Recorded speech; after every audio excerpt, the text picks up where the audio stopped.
All right, so for number 16, if you remember, we talked about the fact that we're going to use the Don't Call Me After Midnight, which stands for distribute, combine like terms, move the variable, add, subtract, multiply, and divide. So you may not use every step, and that's okay, but I would always write DCMAM on the side so you have a checklist. So the first thing that we look for is the distributive property, which means we have groups. We don't have groups, so we're going to skip that step.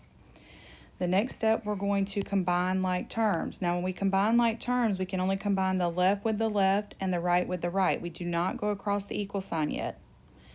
Okay, so when I look at the left side, I have negative 4y and 9y. So if I combine negative 4 and 9, that's going to give me positive 5y. We're going to bring down the plus 5 because there's nothing to combine that to. And of course, on the right, there's also no combination of numbers I can combine because there's only one of them. Now, the next step is move the variable. So right now, we currently only have one variable on the left. There is no variable over here. So we can skip this step as well.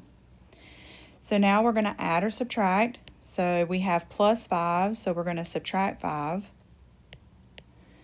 And once we subtract 5, that's going to give me 15 on the right-hand side.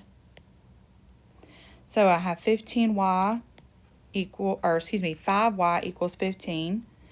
And then finally, multiply or divide. So that's 5 times y. So we're going to divide by 5. Make sure we write the fraction.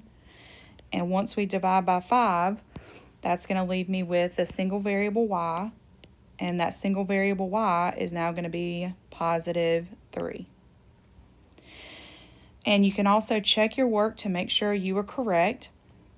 So if I check my work here and I go to Desmos, remember I can split the left and the right. I can say y equals negative 4. Now we're not going to use y, we're going to use x, plus 5 plus 9x for the one side equals 20. All right, we're going to find that intersection, and I see that the x value is in fact positive 3. The other option that we talked about was I can type in the whole equation, but I cannot use x or y.